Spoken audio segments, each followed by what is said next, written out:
Common myths about meditation that might be turning you off. Near the end of the introduction to this training, you might be a little bit skeptical. You probably have heard of meditation before. However, you might not have been excited at first. I really can't blame you because a lot of people have certain preconceptions regarding meditation. A lot of these are really myths that serve to turn people off from this amazing practice that can free them from daily stress and pressure. Part of the reason for this is because of the religious or spiritual baggage of meditation. After all, meditation was pioneered in the East in the specific context of Buddhism and Hinduism. This cuts against the grain with most people from the West. Most Westerners are secular. It's no surprise that a lot of people are turned off by the spiritual or mystical reputation of meditation.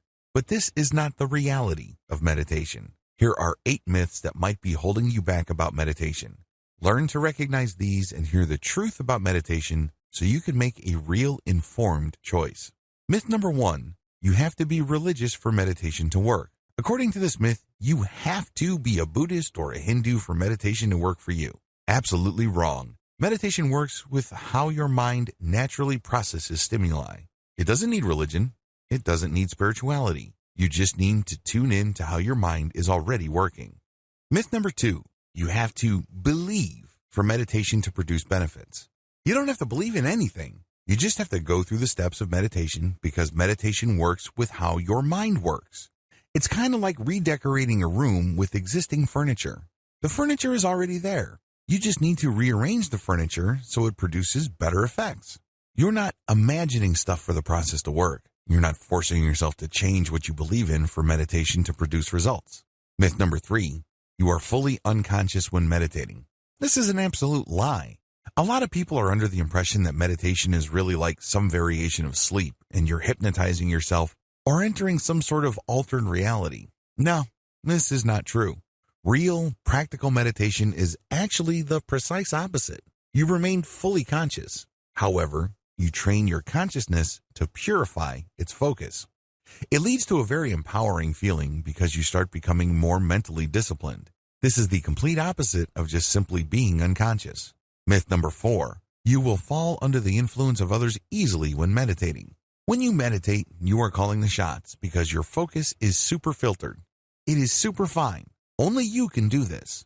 Nobody outside of you can guide you to achieve this level of clarity and focus. You have to do this yourself. Accordingly, you won't fall under the influence of others when meditating unless, of course, you want to. You always have that choice. But practically speaking, you are calling the shots. Myth number 5, meditation is another form of hypnosis. Hypnosis works when somebody outside of you guides you to achieve an altered state of reality. They basically change how you look at things. Maybe a hypnotist will make you change your mind about smoking or some form of addictive behavior. Meditation is very different from hypnosis because you're not gaining instructions. Instead, you are clearing away your mind to focus on how your mind works in a given moment. You're not taking in stuff. You're actually clearing stuff away.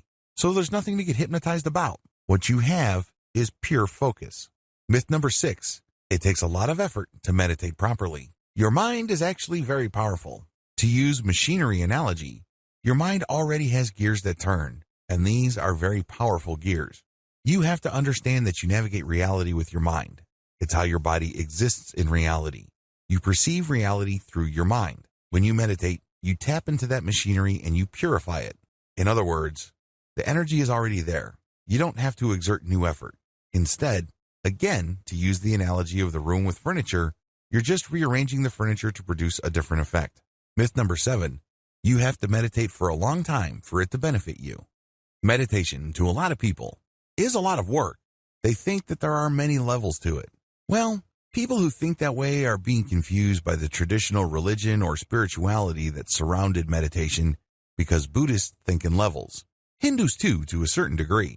Raw, practical, basic meditation can produce results for you right here, right now. Since your goal is not to attain some sort of mystical enlightenment, but to just live in the present moment and focus your mental energies, the benefit is almost immediate if you do it right. Myth number 8, people who meditate are gullible. This really is a slam against people who are looking for natural and self-controlled ways to deal with stress. This is an insult. The truth is, even if you are the most skeptical person in the world and you really have a tough time believing anything, if you just focus on the mental processes that you are already engaged in and direct it to a more natural alignment, you don't need to be persuaded of anything. It just works on its own. All of the 8 myths above will trip you up.